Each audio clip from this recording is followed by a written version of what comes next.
Hello बच्चों, मैं Shailendra sir. कैसे हैं आप सब? सर्दी आ गई है, सर्दी से आप लोग बचते रहें और पढ़ाई करते रहें। एग्ज़ाम भी आ गया है फरवरी में। तो बच्चों, पिछली क्लास में हम लोग पढ़े थे अमीबा में पाचन, न्यूट्रिशन इन अमीबा में। उसमें हम पूरी अमीबा के बारे में, डाइजेशन कैसे करता है, पाचन कैसे करता है, वो सब मैंने आपको पढ़ा चुके थे। तो बच्चों, आज हम लोग पढ़ेंगे मनुष्य में पाचन, डाइजेशन इन ह्यूमन। और बच्चों, ये बहुत ही इम्पोर्टेंट टॉपिक है एग्ज़ाम के दृष्टिकोण से। बोर्ड में आने वाला एक एग्ज़ाम में आने वाले ये क्वेश्चंस हैं। तो आज बच्चों हम लोग पाचन के बारे में पढ़ते हैं। पाचन में बच्चों सब जान रहे हैं, पाचन, डाइजेशन इन ह्यूमन, खाना कैसे है, खाते कैसे हैं, फिर पचता कैसे है, ये सब बारे में हम लोग बच्चों चर्चा करेंगे। तो सभी आज हम पाचन के बारे में पढ़ने के लिए जो टॉपिक्स बनाए गए हैं, जो टॉपिक्स आपको बता रहा हूँ बच्चों, बहुत ही इम्पोर्टेंट टॉपिक है। इस पर विशेष तौर पे आप ध्यान दीजिएगा। ऐसे ही बोर्ड की कॉपी में लिख कर आएंगे आप लोग, तो नोट्स बनाते रहिए बच्चों। चलिए शुरू करते हैं। जैसा कि बोर्ड में दिख रहा होगा कि पाचन, डाइजेस्टिव सिस्टम।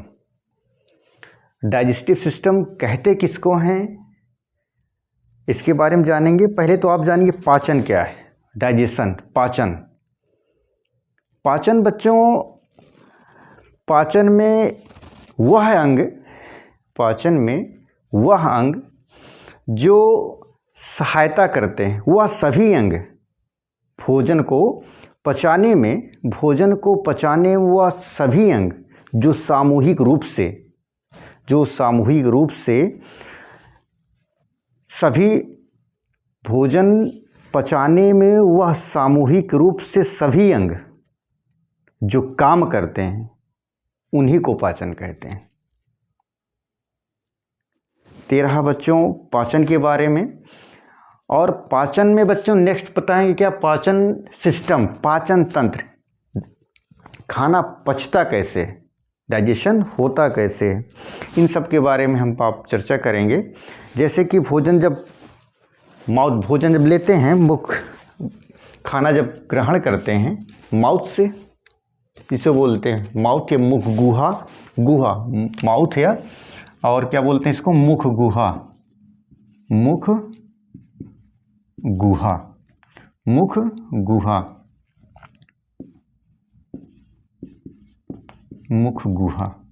Buccal cavity. ये रहा बच्चों फिगर इसका, माउथ या मुख गुहा। बच्चों जब हम भोजन लेते हैं, भोजन ग्रहण करते हैं माउथ से, तो इसे मुख गुहा मतलब पूरा मुख में खाली स्थान। भोजन लिए, भोजन पचाने में बच्चों इसको बोलेंगे, यह एक भौतिक एवं रासायनिक क्रियाओं के द्वारा घुलनशील पदार्थों में बदलने की क्रिया को ही पाचन कहते हैं। भौतिक एवं रासायनिक बच्चों, इसमें होता क्या है, जब कोई खाना भौतिक, कुछ खाने को जब खाते हैं, यह तो बहुत कूच कूच के भौतिक हो गया, तोड़कर इसको भौतिक बोलेंगे।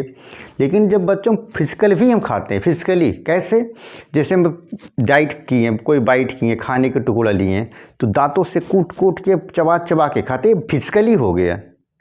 और जब फिजिकल हुआ तो इसमें बच्चों कुछ ना कुछ रासायनिक क्रियाएं होती हैं आप में, उन सबका पाचन होता है इस पाचन तंत्र में। उसी को सबसे पहले बाइट किए, मुख से खाएं खाना खाने के बाद ये मुख गुहा बक्कल कैविटी, माउथ से हो तो बक्कल कैविटी, और इस नली को क्या कहते हैं, वो ईसोफेगस। माउथ से खाएं, खूब चिबा के खाया गया, फिर उसके बाद जो है वो ईसोफेगस से सीधा कहाँ आएगा, स्टोमक में आएगा। स्टोमक में होते हुए बच्चों ये कहाँ आएगा, छोटी आंत। ये देख रहे हैं जो छोटी आंत जो बन रहा है ऐसे बीच में, छोटी आंत छोटी आंत, और छोटी आंत से होते हुए बच्चों ये आएगी आपकी जो है बड़ी आंत में, बड़ी आंत से होते हुए ये आएगा जो है आपके रेक्टम में, रेक्टम से जो है एनएस के द्वारा अपचित भोज्य पदार्थ जो है बाहर निकला जाता है। तो बच्चों हम देखो पाचन तंत्र को 2 भागों में डिवाइड करके पढ़ सकते हैं, भागों में बांट के पढ़ सकते हैं। पहला क्या हो गया, आहार नाल, एलिमेंट्री कैनाल। एलिमेंट्री कैनाल यह लगभग 32 मीटर या इसका फिट किया जाए तो लगभग 9 फीट, लगभग 9 फीट हो गए आहार नाल। और दूसरी में क्या होगा बच्चों, ये पाचन ग्रंथियां होती हैं। इस आहार नाल में लगभग हम बच्चों आहार नाल में क्या क्या पढ़ेंगे किसके बारे में हम जानते हैं। आहार नाल में पढ़ेंगे क्या क्या, नंबर 1 क्या कहेंगे, माउथ का, बक्कल कैविटी, मुंह में जैसे बाइट किए तो माउथ से बक्कल कैविटी हुए, वो ईसोफेगस आप यहाँ थे, वो ईसोफेगस से होते स्टोमच, तो उसके बाद यहाँ आ गए ग्रास नली में आई। ग्रास नली में आने के बाद सीधा आमाशय, स्टोमक, और दूसरा छोटी आंत, नेक्स्ट बड़ी आंत, और बचा हुआ अपचित भोज्य पदार्थ रेक्टम या गुदा के द्वारा अपचित भोज्य पदार्थ समय समय से बाहर निकाला जाता है। बच्चों इसमें जब पाचन डाइजेस्टिव हो रहा था, खाना वाना खाए रहते हैं, जब खाना होता है, खाना खाया जाता है हम लोग, तो उसके साथ साथ डाइजेस्टिव ग्लैंड होती हैं, कुछ ग्रंथियाँ निकलती हैं डाइजेस्टिव ग्लैंड जो पाचन में सहायता करती हैं। तो क्या करती हैं, कौन कौन सी लार ग्रंथियाँ भी इसको पढ़ेंगे हम डिटेल, जठर ग्रंथियाँ पढ़ेंगे, पित्ताशय पढ़ेंगे, अंगनाशय पढ़ेंगे। ये सब बच्चों टोटल हम एक एक पॉइंट का एक्सप्लेनेशन करते चलेंगे। अभी तो फिलहाल आप बच्चों इतना जानिए कि डाइजेशन पाचन तंत्र का ये आप स्क्रीनशॉट लीजिए, पाचन तंत्र का इसका फिगर के बाद में हमें पढ़ना क्या क्या है बच्चों, उसको हम पढ़ेंगे एक एक करके पॉइंट्स करके, उसके बाद डिटेल करते चले जाएंगे तो डाइजेस्टिव सिस्टम हमारे ख़त्म होगा। बच्चों इसको स्क्रीनशॉट आप लीजिए, उसके बाद फिर हम इसके बाद नेक्स्ट पढ़ाते हैं इसका अगला टॉपिक, ठीक है। ऐसे होगा क्या, इससे होगा क्या बच्चों की एक्सप्लेनेशन करते करते पूरा का पूरा टॉपिक जो भी पॉइंटेज है हमारे डाइजेस्टिव सिस्टम पे वो मैं ख़त्म कर दूंगा। स्क्रीनशॉट लीजिए, फिर उसके बाद हम पढ़ाते हैं आगे।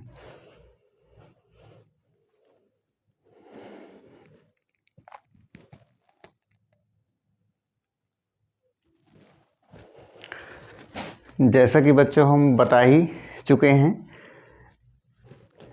भोजन मुखगुहा से होकर ग्रास नली से होते हुए आमाशय में, फिर छोटी आंत, फिर बड़ी आंत से होते हुए फिर रेक्टम और एनएच के द्वारा जो है निकाल दिया जाता है। तो बच्चों हम पहला पॉइंट आपको जो बताए थे एक्सप्लेन करेंगे इसमें, ग्रास नली मुखगुहा। पहले पाचन देखते हैं, क्या होता है बच्चों। पाचन में क्या है, जटिल व अघुलनशील खाद्य पदार्थों को भौतिक एवं रासायनिक क्रियाओं के द्वारा घुलनशील पदार्थों में बदलने की क्रिया को पाचन कहते हैं। इसमें बच्चों भौतिक एवं रासायनिक क्रियाओं के द्वारा घुलनशील पदार्थों में बदलने की क्रिया को, भौतिक एवं रासायनिक, कोई फूड पार्टिकल है, कोई खाद्य पदार्थ नहीं टूटा, उसको तोड़ा जाए, कूट के तोड़ा जाए तो उसे बोलते हैं भौतिक। मैं तो कहता हूँ कि फिजिकल भी हम खाद्य पदार्थ को तोड़ते हैं। फिजिकली खा रहे हैं तो दांतों से खा रहे हैं, नहीं खा रहे हैं, चबा के खूब खा रहे हैं दांतों से, तो खाया जाता है, तो फिजिकली भी तोड़ना हुआ। और रासायनिक क्रियाएँ क्या कहते हैं, रासायनिक क्रियाओं के द्वारा इसमें जो केमिकली जितने हमारे गैस्ट्रिक ग्लैंड हैं वो सब भी रहते हैं, वो रासायनिक क्रियाओं को मिलाकर जो पाचन होता है उसे क्या कहते हैं, हम बोले बच्चों बदलने की क्रिया को, घुलनशील पदार्थों को बदलने की क्रिया को पाचन कहते हैं। नेक्स्ट, भोजन पचाने में वह अंग जो सहायता करते हैं उन सभी अंगों को सामूहिक रूप से पाचन तंत्र कहते हैं। भोजन पचाने में वह जो सहायता करते हैं सभी अंग, जैसे आपका buccal cavity, oesophagus, stomach, small intestine, large intestine rectum, anus, ये सब जितने बच्चे जितने भी सहायक हैं पाचन करने में, वो सभी अंग को क्या कहते हैं? पाचन तंत्र कहते हैं। इसमें जटिल भोज्य पदार्थों को क्या किया जाता है? सरल भोज्य पदार्थों में तोड़ा जाता है। पाचन तंत्र को दो भागों में बांटा गया है। एक तो हो गया आहार नाल, एलिमेंट्री कैनाल, और दूसरा क्या हो गया आपका? पाचक ग्रंथियाँ, जैसे डाइजेस्टिव ग्लैंड। अब बच्चों हम आहार नाल के बारे में जानते हैं। आहार नाल क्या होता है? यह मुख गुहा से प्रारंभ होकर, मुख गुहा बच्चों मुख या मुख गुहा, माउथ, गुहा मतलब खाली स्थान, गड्ढा। देखोगे मुख गुहा, तिचे बोलते हैं मुख गुहा। यह मुख गुहा से प्रारंभ होकर गुदा तक यानी एनस तक रहता है। इसके निम्नलिखित भाग होते हैं। नंबर 1 क्या पढ़ेंगे हम बच्चों? मुख तथा मुख गुहा। इसके द्वारा भोजन का अंतःग्रहण किया जाता है और भोजन को दांतों द्वारा चबाकर लार मिलाई जाती है। खूब कोई भोज्य पदार्थ बच्चों हम लोग खाते हैं या खाएं तो खूब चिबा कर खाया जाए। एक समय आप सूखी रोटी खाइए बच्चों, कुछ ना करते हुए, कुछ भी ना किए जाए। जैसे घर पे जाओ, घर पे एक प्रैक्टिकल करना, घर पे जाइए बच्चों, सिर्फ कुछ करना नहीं, सिर्फ सूखी रोटी लो और खूब चिबा कर खाइए। आप खूब चिबा कर खाइए। देखिए एक समय ऐसा आएगा बच्चों, रोटी मीठी लगने लगती। प्रैक्टिकल करिए, फिर आप बताइएगा कमेंट करके, रोटी मीठी लगती है या नहीं लगती है? रोटी मीठी लगती है। तो उसमें टाइलिन नामक, देखो क्या होता है, इसमें चबा कर दांतों द्वारा चबा कर लार मिलाई जाती है। लार में क्या होता है बच्चों? टाइलिन नामक एंजाइम। यही एग्जाम में पूछा जाता है बच्चों, लार में कौन सा एंजाइम पाया जाता है? वेरी इंपॉर्टेंट, 100% आप इसको जो अंडरलाइन करिए। इसको क्या कहते हैं? लार में टाइलिन नामक एंजाइम पाया जाता है। इसको क्या कहेंगे? यह जटिल अणु स्टार्च पर क्रिया करके उसे शर्करा अणुओं में बदल देते हैं, जिससे भोजन लेईसा होकर, लेई लुगदी बन जाना। लेईसा होकर मतलब लुगदी, ऐसे जैसे खिचड़ी बनाया जाए, पूरी पतली खिचड़ी एकदम लेई की तरह, गोंद जैसे होता है लेई की तरह, लुगदी उसको बोलते हैं, लेई की तरह बन जाना। लेई की तरह होकर यह क्या कहते हैं? ग्रसनी के निकाल द्वारा तथा ग्रास नली से होकर आमाशय में पहुंचता है। बच्चों इसको आप स्क्रीनशॉट लीजिए और राइट डाउन करिए, फिर आपको पढ़ाते हैं इसके आगे जस्ट क्या होता है। मुख गुहा, ग्रास नली, इसके बाद पढ़ाते हैं बच्चों। स्क्रीनशॉट लीजिए आप।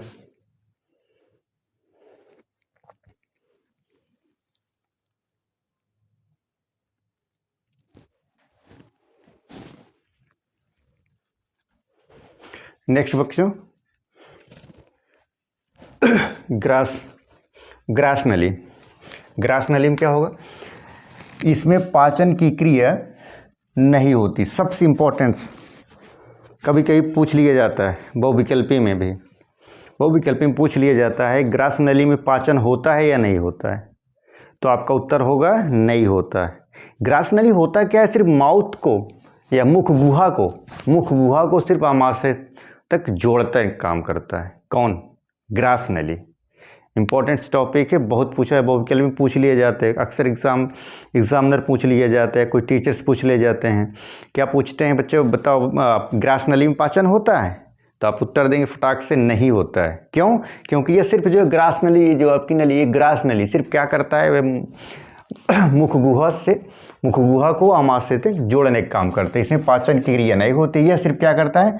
मुख गुहा को आमाशय से जोड़ने का कार्य करता है। बस हो गया। नेक्स्ट क्या है? आमाशय, स्टोमक। आमाशय में भोजन आते ही सबसे पहले क्या होता है? गैस्ट्रिन नामक हार्मोन्स निकलता है। जैसे ही भोजन हम लोग खाते हैं ग्रास नली से, मुख गुहा ग्रास नली से होते हुए जैसे भोजन आमाशय में पहुंचता है, उसमें गैस्ट्रिन नामक जो है क्या निकलता है? हार्मोन्स निकलता है, जो क्या करता है? जो जठर ग्रंथियों को सक्रिय करता है। क्या करता है बच्चों? जठर ग्रंथियों को सक्रिय करता है। जठर ग्रंथियों से जठर रस निकलता है तथा यह जठर रस गैस्ट्रिक जूस क्या कहता है? जठर रस में क्या होता है? HCl। बच्चों इंपॉर्टेंट टॉपिक, अंडरलाइन करेंगे। जठर अंश में क्या होता है, HCl हाइड्रोक्लोरिक एसिड, दूसरा क्या होता है पेप्सिन, और तीसरा क्या होता है रेनिन नामक एंजाइम होते हैं। HCl क्या करता है बच्चों, HCl हाइड्रोक्लोरिक एसिड क्या करता है, भोजन के माध्यम को क्या करता है, अम्लीय बनाता है, भोजन के माध्यम को अम्लीय बनाता है तथा भोजन को कठोर कणों को गलाता है। HCl बच्चों इंपॉर्टेंट टॉपिक कि HCl क्या कहता है, भोजन के माध्यम को पहले क्या करता है अम्लीय बनाता है, फिर भोजन में आए हुए कठोर कणों को पदार्थों को वो क्या करता है गलाता है HCl। और पेप्सिन क्या करता है, पेप्सिन अर्थात पेप्सिनोजन को क्रियाशील बनाता है। पेप्सिन प्रोटीन पर क्रियाशील है और प्रोटीन को पेंटोस तथा पेप्टाइस में बदल देता है। ये बच्चों आप रिएक्शन लिख लीजिएगा। रिएक्शन क्या है, प्रोटीन्स गिप्स के ऊपर पेप्सिन, गिप्स के नीचे HCl हाइड्रोक्लोरिक एसिड क्या बनाएगा, पेंटोस या पेप्टाइस बनाएगा। तथा रेनिन क्या करता है, रेनिन ये तो HCl बता दिए और पेप्सिन बता दिए, रेनिन क्या करता है, वेरी वेरी इंपॉर्टेंट बच्चों, ये अक्सर पूछा जाता है। रेनिन दूध को फाड़कर उसमें घुली केसिन को अलग कर देता है, इससे जिससे क्या होता है, जिससे उसका आगे पाचन हो सके। आमाशय में भोजन 5 घंटे तक रहता है। उपरोक्त प्रक्रियाओं के कारण ही भोजन भूरे रंग की लेई के रूप में बदल जाता है, जिसे काइम कहते हैं। नोट, रेनिन दूध को दही में बदलता है अर्थात दूध को पचाता है। बच्चों नेक्स्ट इसका आप स्क्रीनशॉट लीजिए, फिर इसके बाद नेक्स्ट पढ़ाते हैं।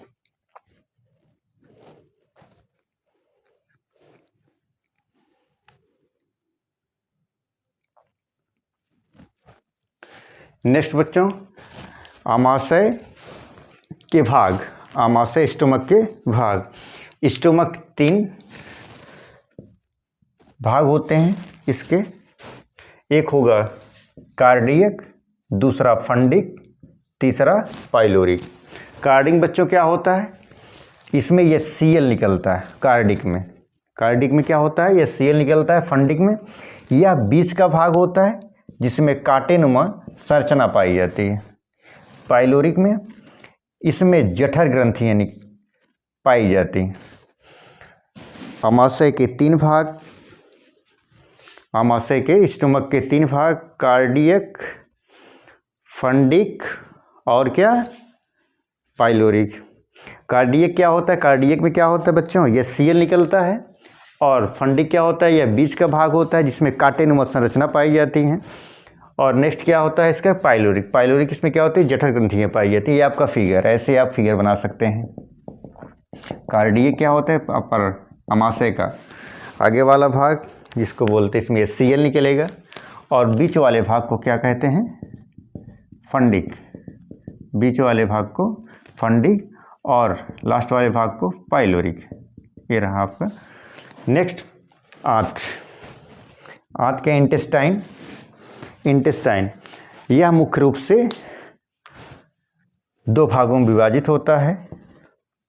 नंबर 1 छोटी आंत, इसमें भोजन का अधिकांश भाग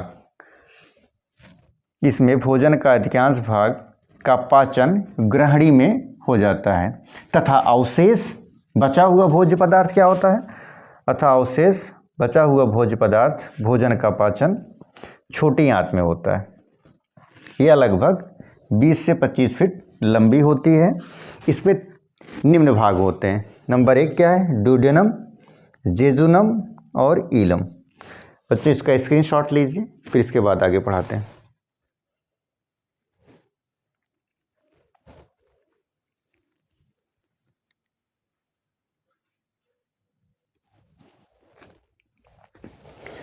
छोटी आंत के बाद बच्चों बड़ी आंत, लार्ज इंटेस्टाइन। यह लगभग 5 से 6 फीट होती है। छोटी आंत से बचा हुआ अपचित भोजन बड़ी आंत में प्रवेश करता है तथा बड़ी आंत में दीवारों में भोजन के कुछ लवणों तथा जल का अवशोषण हो जाता है तथा शेष अपचित भोज्य पदार्थ मल के रूप में मलाशय में एकत्र होता रहता है तथा समय समय पर मल द्वार से बाहर निकाल दिया जाता है। तो ये रहा बच्चों आज का पाचन डाइजेस्टिव सिस्टम का पूरा एक्सप्लेनेशन फिगर सहित। बच्चों पाचन एग्ज़ाम के दृष्टिकोण से बहुत इम्पोर्टेंट है। ये अक्सर क्वेश्चंस पूछे जाते रहते हैं बोर्ड एग्ज़ाम में। आप इसको नोट्स बनाइए, याद कर लीजिएगा। और पाचन से रिलेटेड कुछ बच्चों क्वेश्चंस 4-5 हैं जो आपके बहुविकल्पी, चाहे एसएससी एग्ज़ाम हो चाहे और कोई एग्ज़ाम हो कॉम्पिटिटिव, आप उसको दीजिए और देते रहते हैं। तो उसमें से कुछ क्वेश्चंस जो है ये डाइजेस्टिव सिस्टम पाचन तंत्र से आते हैं और उनमें से जैसे कि 4-5 क्वेश्चंस इंपॉर्टेंट्स लिखा रहे हैं, आप लोग लिख लीजिएगा। जैसे कि लार ग्रंथि से प्रतिदिन 1 से 1.5 लीटर लार का स्राव होता है। कितना होता है? 1 से 1.5 लीटर। किसका स्राव होता है? लार से, लार ग्रंथि से लार का स्राव का निर्माण होता है। दूसरा क्या है? लाइसोजाइम एंजाइम कीटाणुओं को मारता है। लाइसोजाइम एंजाइम कीटाणुओं को मारता है। तीसरा, लार ग्रंथि 3 जोड़ी होती है। चौथा, म्यूलिन एंजाइम भोजन को चिपचिपा बना देता है। और पांचवा, सबसे बड़ी लार ग्रंथि पैरोटिड होती है। और छठा, सांप में पैरोटिड ग्रंथि जहर की थैली का काम करता है। सांप में पैरोटिड की ग्रंथि किसका काम करती है?